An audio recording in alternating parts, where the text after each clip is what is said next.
Clase Trastornos de la personalidad. A modo de introducción señalaremos qué es lo que se entiende por personalidad. La personalidad se deriva de la palabra persona, que en griego significa máscara o aquello que cubría el rostro de los actores o personajes en el teatro.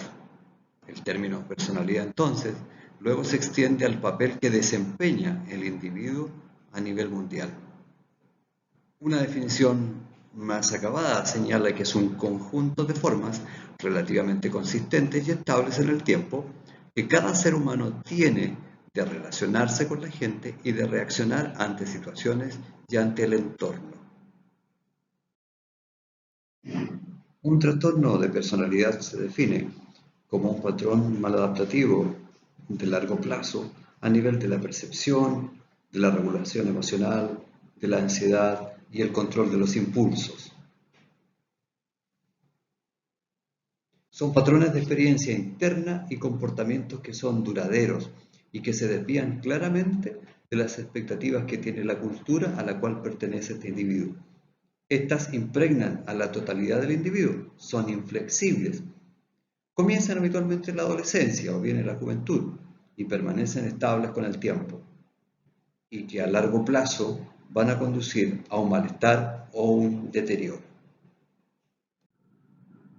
Los trastornos de la personalidad constituyen un grupo de afecciones psiquiátricas en la cual los patrones de comportamiento crónico van a provocar serios problemas en las relaciones interpersonales y también en lo laboral.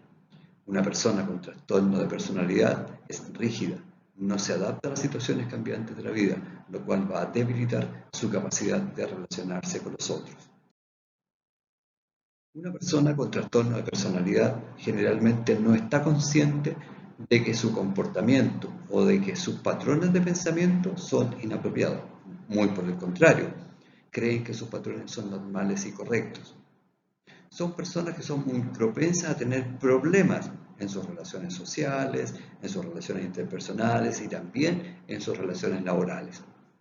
Los familiares, amigos o la pareja lo van a enviar a recibir ayuda psiquiátrica porque su comportamiento inadecuado va a provocar dificultades a los demás. La sintomatología varía ampliamente dependiendo del tipo específico de trastorno de personalidad que presenten. En general, las personas con estos trastornos tienen dificultades para hacerle frente a los problemas y al estrés cotidiano.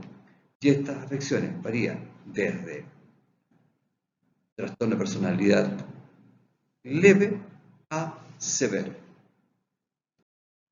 Analicemos las principales características de los trastornos de personalidad. En primer lugar, la forma de comportamiento anormal es duradera, es de larga evolución, para decir, permanece en el tiempo, no se limita a un episodio concreto, no es algo agudo, sino que es algo permanente. En segundo lugar, el trastorno lleva un considerable malestar personal, aunque en la mayoría de los casos este malestar personal aparece solo en aquellas etapas más avanzadas de la evolución de la patología. En tercer lugar, el trastorno se va a acompañar habitualmente de un deterioro significativo, tanto de su rendimiento profesional como también su rendimiento social.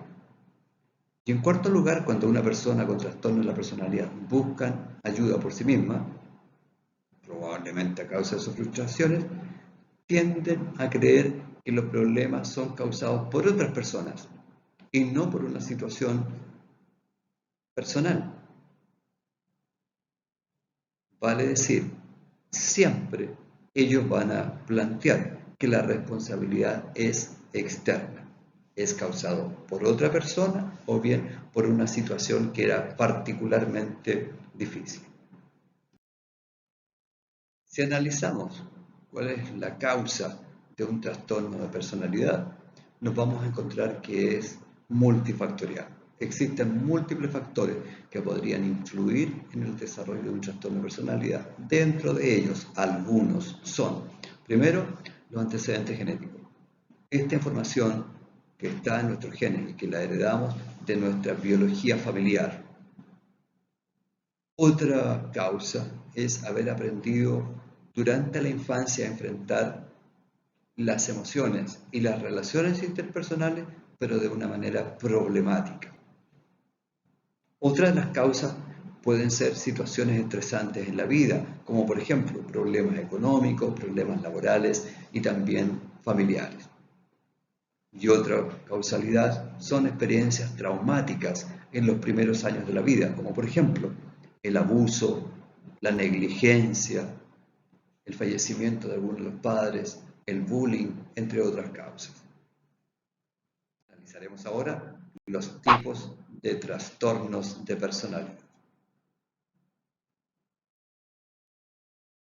Se reconocen tres grupos donde están reunidos los trastornos de personalidad. Estos tres grupos son originados en base a las similitudes de las características del trastorno de personalidad. El primer grupo es el grupo A. Aquí se incluyen los trastornos paranoide, el esquizoide y el esquizotípico de la personalidad. Se caracterizan porque los sujetos que presentan esos trastornos suelen parecer bastante raros o excéntricos. El grupo B incluye al trastorno antisocial, el trastorno límite, el histriónico y el narcisista. Los sujetos que presentan trastornos del grupo B parecen ser dramáticos, emotivos o bien inestables. El siguiente grupo es el grupo C. Incluye aquí los trastornos por evitación, los trastornos por dependencia y obsesivo-compulsivo de la personalidad.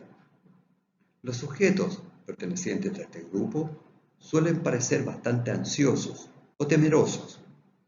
Es frecuente que los individuos presenten al mismo tiempo varios trastornos de la personalidad pertenecientes a grupos distintos. A modo de resumen, podemos señalar que el grupo A corresponde a personalidades que suelen ser consideradas como raras o excéntricas. Las del grupo B son personalidades con inclinación al dramatismo y de afectos inapropiados. Y los del grupo C son aquellas personalidades ansiosas y temerosas. En el grupo A entonces encontramos la personalidad paranoide, característico la desconfianza y la suspicacia intensa frente a los demás. Son bastante hostiles, son irritables, se enojan con mucha facilidad. Aquellos que presentan personalidad de tipo esquizoide manifiestan un distanciamiento social, son personas bastante excéntricas, introvertidos y muy poco emocionales. Y por último, en este grupo A encontramos la personalidad esquizotípica. Son raros, creen en cosas mágicas, ciertas nociones bastante particulares, tienen ideas de referencia, van a hablar de ciertas ilusiones que ellos presentan y en algunos casos van a hablar de realizaciones. Analicemos ahora los pertenecientes al grupo B. Dentro del grupo B encontramos la personalidad antisocial. Estos se caracterizan por incapacidad para conformarse con las normas sociales. Son deshonestos e impulsivos. Son bastante manipuladores y demandantes. El segundo grupo, dentro de las personalidades tipo B, lo constituye la personalidad histriónica. Estos son emocionales, se comportan de forma dramática, extrovertida, son seductores, les encanta ser el centro de la atención, que todas las miradas estén pendientes de él, son bastante verborreicos, hablan bastante, para que todos se preocupen de él. Otro tipo de personalidad del grupo B es la personalidad limítrofe. Están al borde entre la neurosis y la psicosis. Su comportamiento, su estado de ánimo, sus relaciones y su imagen personal es muy inestable. Por último, en este grupo B está la personalidad narcisista. Son personas con sentimientos de grandeza, faltos de empatía, se creen los más importantes, tienen una autoestima bastante frágil y son muy vulnerables a la crítica, no les gusta que lo critiquen.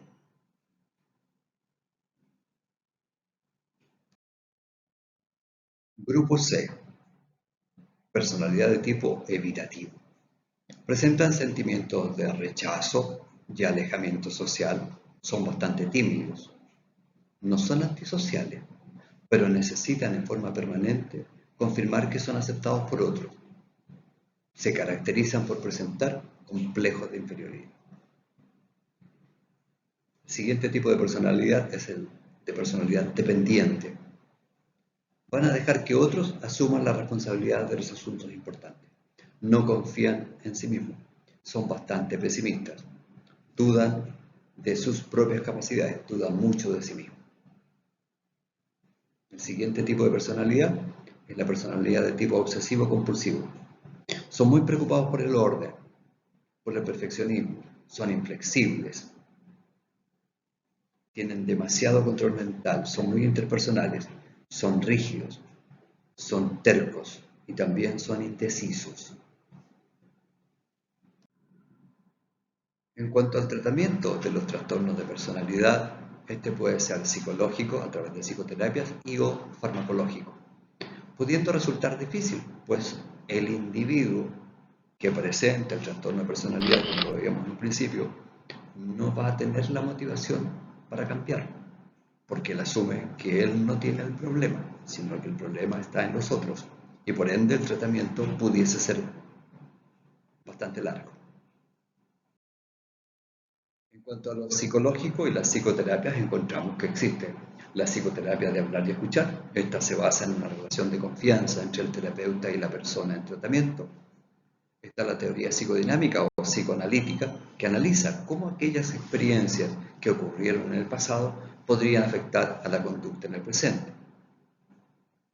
En cuanto a la teoría cognitiva, esta está orientada a generar cambios en aquellos patrones de pensamiento negativos que presenta la persona. Y en cuanto a la terapia cognitiva conductual, esta se orienta a identificar y cambiar aquellos patrones negativos de relaciones y también conductuales. Se va a centrar en que el individuo aprenda conductas mucho más adaptativas. En el aspecto farmacológico, encontramos que los medicamentos podrían ayudar en algunos trastornos de personalidad.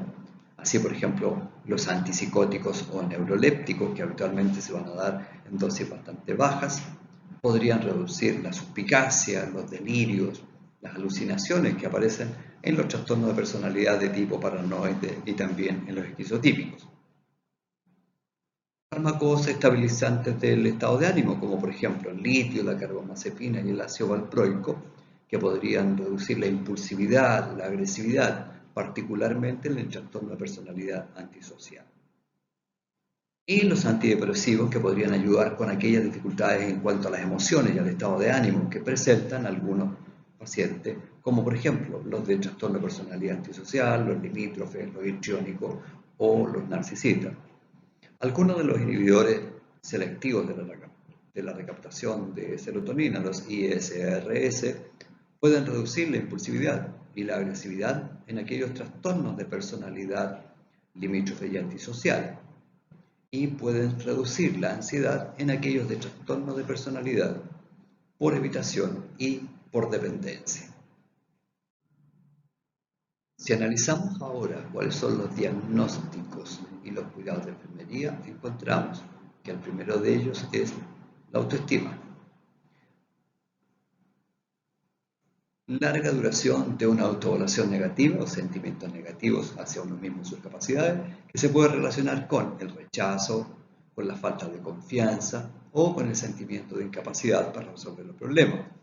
Y aquí surgen las actividades de enfermería, como por ejemplo, animar al paciente a identificar sus virtudes, evitar realizar críticas negativas, mostrar confianza en que el paciente es capaz de controlar una situación, fomentar la responsabilidad en el paciente, explorar cuáles son las causas de su autocrítica o de sus sentimientos de culpa y recompensar, premiar el progreso del paciente en la medida que vayan ocurriendo sus objetivos. Otro de los diagnósticos es la incapacidad para llevar a cabo una apreciación válida de los agentes estresantes y para elegir adecuadamente las respuestas habituales o para usar los recursos disponibles.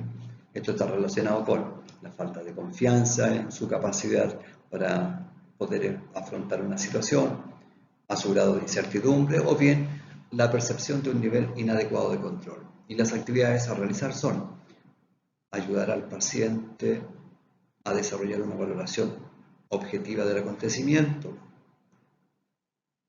desalentar la toma de decisiones cuando está bajo un estado de estrés muy fuerte, confrontar los sentimientos de ambivalencia que presenta el paciente, favorecer aquellas situaciones que fomenten la autonomía, ayudar al paciente a identificar estrategias positivas para hacerse cargo de sus limitaciones y a manejar su estilo de vida o su papel necesario en ello. Otro de los diagnósticos se relaciona con los sentimientos de impotencia, vale decir, la percepción de que sus propias acciones no van a variar significativamente el resultado. Él percibe que la falta de control que existe sobre la situación actual o sobre un acontecimiento inmediato. Él no se siente capaz. Esto está relacionado con interacción interpersonal, con tratamiento relacionado con una enfermedad o con el estilo de vida desesperanzado que presenta el paciente. Dentro de las actividades está el determinar si el paciente tiene conocimientos adecuados acerca del estado de los cuidados de salud, fomentar la manifestación de sentimientos, percepciones y miedos por asumir la responsabilidad, fomentar la independencia, pero ayudar al paciente cuando éste no puede realizar aquella acción indicada, discutir las consecuencias de no asumir sus propias responsabilidades, ayudar al paciente a identificar las áreas en las que podría fácilmente tener una mayor responsabilidad y proporcionar una respuesta positiva a la aceptación de una responsabilidad adicional o bien a un cambio conductual. Otro diagnóstico que presentan los pacientes con trastorno de personalidad es el riesgo de automutilación. Este es el riesgo de presentar una conducta deliberadamente autolesiva con la finalidad de aliviar la tensión, y esta le va a provocar un daño tisular en un intento de provocarse una lesión, pero no letal. Esto está relacionado con incapacidad para expresar verbalmente su tensión, conflictos familiares de distinta índole, trastornos alimenticios o mala imagen corporal, uso de la manipulación para establecer relaciones interpersonales, la necesidad de una rápida reducción del estrés, la existencia de una mala comunicación con las personas de su entorno, los trastornos límites de la personalidad, el impulso irresistible de autolesionarse y los sentimientos de amenaza. Dentro de las actividades a desarrollar está el determinar el motivo y o razón de su conducta, retirar los objetos peligrosos del ambiente donde está el paciente, instruir al paciente en aquellas estrategias de control y proporcionar a la familia y a los seres queridos guías sobre el control de la conducta de autolesión fuera del ambiente